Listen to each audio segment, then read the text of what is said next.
Hi friends, welcome to my Rakshitha channel. இன்றைக்கி நம்ம சேனலில் என்ன பார்க்க போகிறோன்னா, காய்கறி இல்லாத நேரத்தில் சிம்பிளாக செய்யக்கூடிய ஒரு தக்காளி குழம்பு தான் செய்ய போகிறோம்.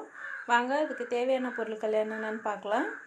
நான் 2 மீடியம் சைஸ் தக்காளி கட் பண்ணி வச்சுருக்கேன், 2 வெங்காயம் கட் பண்ணி வச்சுருக்கேன், ஒரு கைப்பிடி அளவுக்கு பூண்டு உரித்து வச்சுருக்கேன், கொஞ்சமாக கருவேப்பிலை எடுத்திருக்கேன், மிளகு, வெந்தயம், சீரகம் இதெல்லாம் தேவையான அளவுக்கு சேர்த்துக்க போகிறோம். அப்புறமா இதில் நான் புளி, உப்பு 2 சேர்த்து ஊற வச்சுருக்கேன். வாங்க இப்போ எப்படி செய்கிறதுன்னு பார்க்கலாம். இப்போ பாருங்கள், நான் ஸ்டவ் பற்ற வச்சு கடாய் வச்சு தேவையான அளவுக்கு எண்ணெய் சேர்த்துக்கிட்டேன். எண்ணெய் கொஞ்சம் தாராளமாக சேர்த்துக்கோங்க. எண்ணெய் காஞ்சதுக்கப்புறமா கடுகு உளுத்தம் பருப்பு சேர்த்துக்கிறேன்.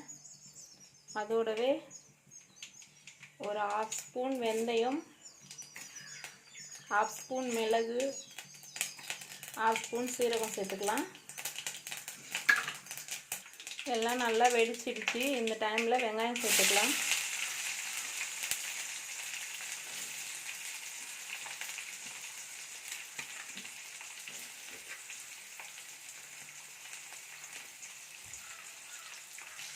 வெங்காயம் சேர்த்து நல்லா வதக்கிக்கலாம். அதோடவே கருவேப்பிலையும் சேர்த்துக்கலாம்.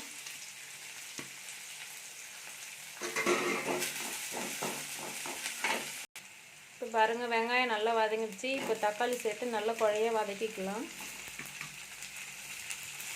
பாருங்கள், தக்காளி வெங்காயம் நல்லா வதங்கிடுச்சு. இந்த டைமில் நம்ம எடுத்து வச்சுருக்க பூண்டு சேர்த்துக்கலாம். பூண்டு சேர்த்து பூண்டு நல்லா வேகிற வரைக்கும் மறுபடியும் வதக்கிக்கலாம்.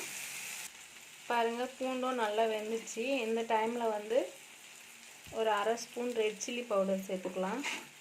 ஏன்னா என்னோடய குழம்பு மிளகாத்தூள் காரம் கம்மியாக இருக்கும். அதனால் நான் கொஞ்சம் காரமாக இருக்கணுன்றதுக்காக சேர்த்துக்கிறேன்.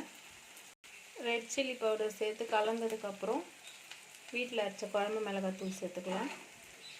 அவங்கவுங்க காரத்துக்கு தேவையான அளவுக்கு மிளகாய் பொடி சேர்த்துக்கோங்க. மிளகாத்தூள் போட்டு நல்லா கலந்து விட்டுட்டேன். இந்த டைமில் நான் புளியும் உப்பும் சேர்த்து கரைச்சி எடுத்து வச்சுருக்கேன். வடிகட்டி அந்த புளி கரைசல் சேர்த்துக்கலாம்.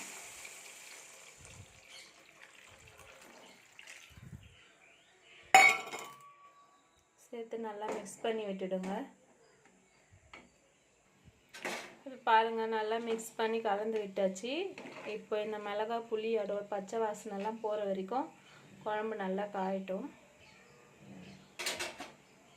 பாருங்கள், குழம்பு நல்லா கொதிச்சிட்ருக்கு. இது நல்லா காயட்டும். உங்கள்கிட்ட சின்ன வெங்காயம் இருந்தால் அதை சேர்த்துக்கோங்க.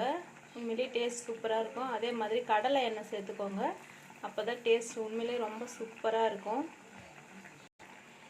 இந்த குழம்போட ஏதாச்சும் ஒரு பொரியலோ இல்லை அப்பளம் இல்லை மீன் வறுவல் இந்த மாதிரி ஏதாச்சும் செஞ்சு தொட்டுக்கோங்க.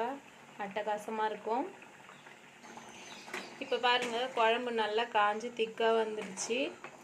மிளகா புளியோட பச்சை வாசனை எல்லாம் போயிடுச்சு. இந்த டைமில் கொஞ்சமாக பச்சை கருவேப்பிலை சேர்த்துக்கோங்க. அவ்வளோதான் ஃப்ரெண்ட்ஸ், சூப்பரான சுவையான ஈஸியான ஒரு தக்காளி குழம்பு ரெடி ஆயிடுச்சு. நீங்களும் ட்ரை பண்ணி பாருங்கள். உங்களுக்கு பிடிச்சிருந்தா லைக் பண்ணுங்கள், ஷேர் பண்ணுங்கள், கமெண்ட் பண்ணுங்கள். மறக்காமல் சப்ஸ்கிரைப் பண்ணுங்கள். Thank you friends. பாய்.